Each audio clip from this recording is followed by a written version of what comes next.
ప్రేక్షకులకు నమస్కారం అండి. చాలామంది ఈ స్పెర్మ్ కౌంట్ తగ్గిపోతుందని, లేకపోతే నరాల వీక్‌నెస్ అని చాలామంది అడుగుతున్నారండి. అందుకు స్పెర్మ్ కౌంట్ పెంచే చాలా మంచి ఫార్ములాలు ఒకటి రెండు చెప్తాను.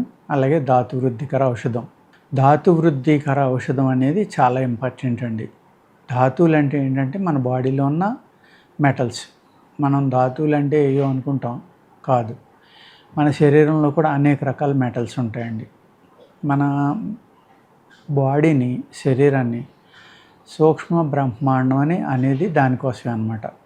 ఈ సృష్టిలో ఉన్నవన్నీ కూడా మనలో ఉంటాయి, మనలో ఉన్నవన్నీ సృష్టిలో ఉంటాయి అనేది మన పూర్వీకులు, ఋషులు చెప్పేదన్నమాట. అందుకే సూక్ష్మ బ్రహ్మాండం అని పేరు పెట్టారు. ఈ ధాతువులు మనకి ముసలితనం వచ్చే కొలది ఏంటంటే మన థై బోను, షిన్ బోన్ అనేవి ఎక్కువ పుట్టిస్తాయి అన్నమాట. ఎముకల్లోంచి పుట్టేయే ధాతువులు, ఎముకలే పుట్టింతాయి. కానీ మోస్ట్ పర్సంటేజ్ మనకి మన తొడ ఎముక, మోకాల నుంచి కింద ఉన్న ఎముక, ఓకే, ఆ రెండు ఎముకల్లో ఎక్కువ పుడతాయండి. వీటికి మనం ఏం చేయాలంటే మంచి వ్యాయామాన్ని ఇవ్వాలి. ప్లస్ మంచి మనం ఏదైతే లేహ్యాలు, ఆయుర్వేదంలో చాలా చక్కని లేహ్యాలు ఉన్నాయి, అనేక లేహ్యాలు ఉన్నాయి. ఆ లేహ్యాల వల్ల కూడా మనకి ధాతు వృద్ధి జరుగుతుంది. అలాగే స్పెర్మ్ కౌంట్ పెరగాలి అంటే, ఇక్కడ కౌంట్ పెరగడానికి అంటే న్యాచురల్గా పెరగడానికి ఒకటి ఉంటుంది. ఎవరికైతే ఒక క్రిమి వల్ల, అంటే ఓ బ్యాక్టీరియా కానీ ఒక ఫంగల్ ఇలాంటివి ఉండి వాళ్ళ కౌంట్ ఉన్నా కానీ చంపేస్తాయి.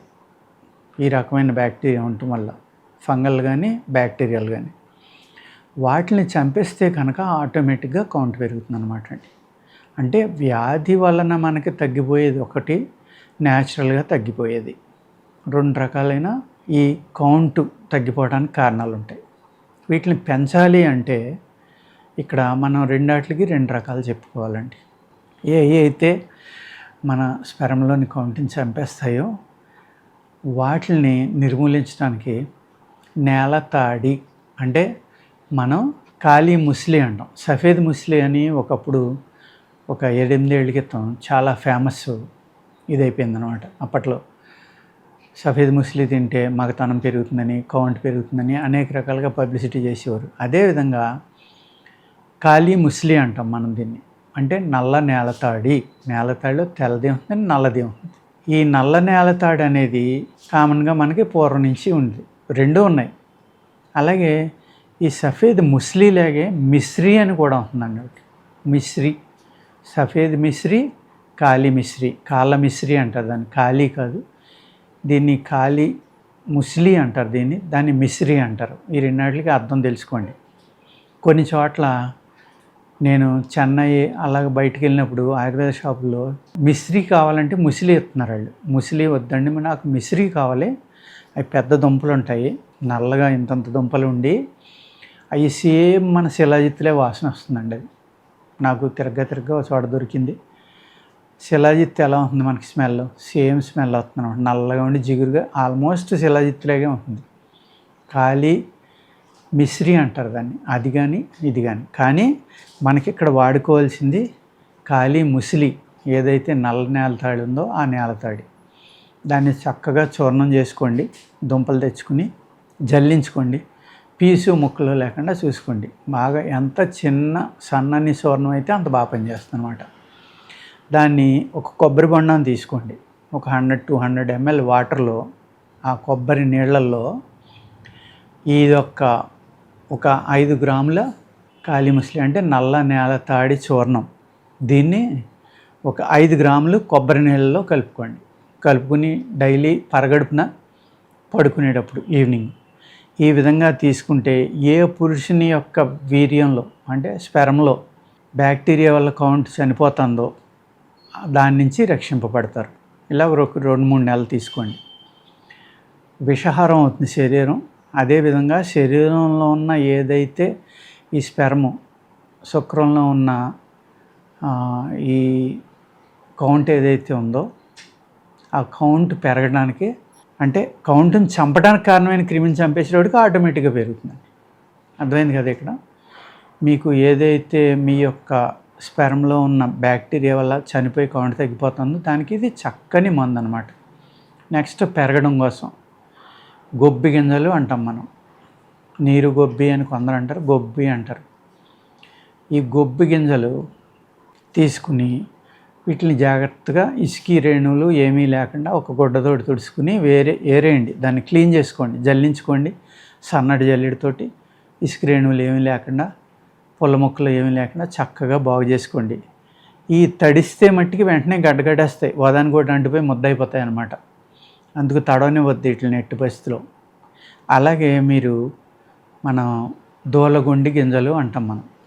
వీటిని ముక్కున సీడ్స్ అంటారు, దూలగొండి గింజలు అంటారు. ఇందులో 2 రకాలు ఉంటాయి, నలుపు, తెలుపు. ఏదైనా పర్వాలేదు. దీన్ని ఏం చేస్తారంటే బాగా ఓపిక ఉన్నవాళ్ళు ఆవు పాలలో ఉడకబెట్టండి. వీటిని ఉడకబెట్టి ఉడికిన తర్వాత పై తొక్క తీసేయండి. తొక్క తీసేసి లోపల పప్పు ఉంది కదా, ఆ పప్పుని చక్కగా ఎండబెట్టి చూర్ణం చేసుకోండి. లేదు ఏ పాలల్లో అయితే ఉడకబెట్టారో చిక్కబడిపోయే వరకు ఆ పాలల్లోనే ఈ గింజల యొక్క పప్పు, ఉడికిన పప్పు ఉంది కదా, వేసేసి 2 కలిపి బాగా పేస్ట్ లాగా నూరేయండి. చాలా మంచి పేస్ట్ అవ్వాలన్నమాట. ఆ పేస్ట్ని ఎండబెట్టండి. ఎండబెట్టేసి దాన్ని చూర్ణం అయిన తర్వాత ఏదైతే నేను గొబ్బి గింజలు చెప్పానో ఈ గొబ్బి గింజల చూర్ణం, ఈ దూలగొండి గింజల చూర్ణం. నెక్స్ట్ 3వది అశ్వగంధ, పెన్నేరు. అశ్వగంధ అంటే ఇప్పుడు మన కరోనా వచ్చి వెళ్ళాక అందరికీ తెలిసింది, శిలాజిత్తు అశ్వగంధ విపరీతంగా వాడేస్తున్నారు. అనేక లేహ్యాల్లో ఇవి ఉంటాయి కాబట్టి అశ్వగంధ లేహ్యం అంటే చాలు వాడుతున్నారండి. ఆ అశ్వగంధ అనేది శుద్ధి చేసిన అశ్వగంధ తీసుకోండి. 3 సమానమైన భాగాలు తీసుకోండి. 4వ భాగం పట్టిక బెల్లం కలుపుకోండి. మాకు షుగర్ ఉందండి, షుగర్ ఉన్న వాళ్ళు తినకూడదు కదా అనుకుంటే ఈ 3 రకాలే తీసుకుని నేను చెప్పిన విధంగా 3 సమానంగా చేసుకుని ఈ చూర్ణాన్ని పాలు ఒక 100 ml వేడి పాలలో కలుపుకొని, ఆ కలిపినప్పుడు ఏమవుతుందంటే ఇందులో గొబ్బి గింజలు ఉన్నాయి కాబట్టి జిగురుగా అయిపోయి ఒక ముద్దలే ఉంటుందన్నమాట. బాగా కలిపేసి కాసేపు కలిపేటప్పుడు కొంత కలుస్తుంది, అయినా జిగురుగా ఉంటుంది. దాన్ని అలాగే మింగేసి ఆ పాలు తాగేస్తే ఒక వారం 10 రోజుల నుంచి 2-3 నెలలు వాడుకోండి. మీకున్న ఇబ్బందిని బట్టి మీకు ఎంత స్పెర్మ్ పెరుగుతుందో మీరు చూసుకోండి. At the same time count కూడా పెరుగుతుంది. 2 రకాలైన ఉపయోగాలు అన్నమాట ఇది.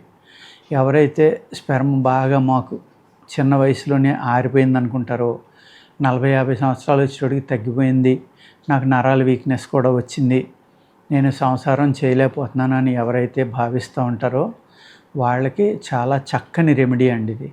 దీనిని మీరు ఓపికగా చేసుకుని వాడుకుంటే కనుక మీకు అద్భుతమైన ఫలితాలు మీకు అందుతాయి. చాలా చక్కని ఫలితం అన్నమాట. ఈ పాలల్లో చక్కెర వేసుకుంటే షుగర్ లేని వాళ్ళైతే 4వ భాగం పట్టిక బెల్లం చూర్ణం కలుపుకోండి. అంటే పట్టిక బెల్లం, గొబ్బి గింజలు, అశ్వగంధ 3 అయినాయి కదా, 3 పావులు, 1 పావు పట్టిక బెల్లం కానీ చక్కెర చూర్ణం కానీ తీసుకోండి. అప్పుడు ఏమైంది, 4 పావులు అయితే 1 భాగమైంది కదా. అంటే అన్నది తల 250 గ్రాములు, తల 100 గ్రాములు తీసుకోండి. 1 చెంచా రోజు కలుపుకుని తాగితే కనుక 2 పూట్ల గోరువెచ్చని పాలలో కలుపుకోండి. పాలు బాగా కలిపి అయిన తర్వాత కలుపుకొని తీసుకోండి. లేదు మనం దూలగొండిలో ఆల్రెడీ పాలలో ఉడకబెట్టి తొక్క తీసి దాన్ని నూరాం కాబట్టి అది ఎక్కువ శాతం చేసుకున్నప్పుడు తక్కువ పాలు తీసుకున్నా చాలు. ఆల్రెడీ అక్కడ మనం దూలగొండితోటి కలిపి నూరిని ఎండబెట్టిన దాంట్లో పాల పొడి ఉంది. ఈ గింజల యొక్క చూర్ణం కూడా అలా శుద్ధి చేసుకుని ఉపయోగించుకోవడం వల్ల మీకు డబుల్ వర్క్ చేస్తుంది అన్నమాట దూలగొండి అనేది, సగం కాదు. ఓకేనండి. చాలా అంటే చాలా బాగా పెరుగుతుంది దాని శక్తి నేను చెప్పిన విధంగా చేయడం వల్ల. ఈ విధంగా చేసుకుని మీరు ఎవరైతే శుక్రం అంటే స్పెర్మ్ కౌంట్ తగ్గిపోతుంది అనుకుంటారో, ఎవరైతే స్పెర్మ్ తక్కువైపోయింది అనుకుంటారో వాళ్ళు ఈ విధమైన 2 రెమెడీలు వాడుకోండి. 1 నేలతాడి. ఈ నేలతాడి చూర్ణం అనేది కొబ్బరి నీళ్ళతో తీసుకోవడం వల్ల 1/2 తులం, ఇక్కడ చాలా క్లియర్గా చెప్తున్నాను నేను డోసేజ్ కూడా. దయచేసి మళ్ళీ ఫోన్ చేసి మీరు నేలతాడి చెప్పారు సరిగ్గా చెప్పలేదు మాకు, లేకపోతే తూకం చెప్పలేదని అడగొద్దండి. ఇది బ్యాక్టీరియాని కానీ ఫంగల్ని కానీ చంపి మీ స్పెర్మ్ కౌంట్ తగ్గిపోవడానికి కారణమైన క్రిములను చంపడం వల్ల ఆటోమేటిక్గా పెరగడానికి అదండి నేలతాడి అనేది. 2వది ఏంటంటే న్యాచురల్గా పెంచడానికి నేను చెప్పిన 2వది. అర్థమైంది కదండి. దాన్ని 1 తులం దాకా కలుపుకోవచ్చు మీరు. పాలలో. ఉదయం తులం, సాయంత్రం తులం, అంటే 10 గ్రాములు. ఓకేనండి. పూర్వం తులం అంటే 12.12 గ్రాములు అనమాట. ఇప్పుడు తులం 10 గ్రాముల్లోకి వచ్చింది కాబట్టి అలాగా కలుపుకోవచ్చు, ఇలాగా కలుపుకోవచ్చు. ఓకేనండి. నమస్కారం.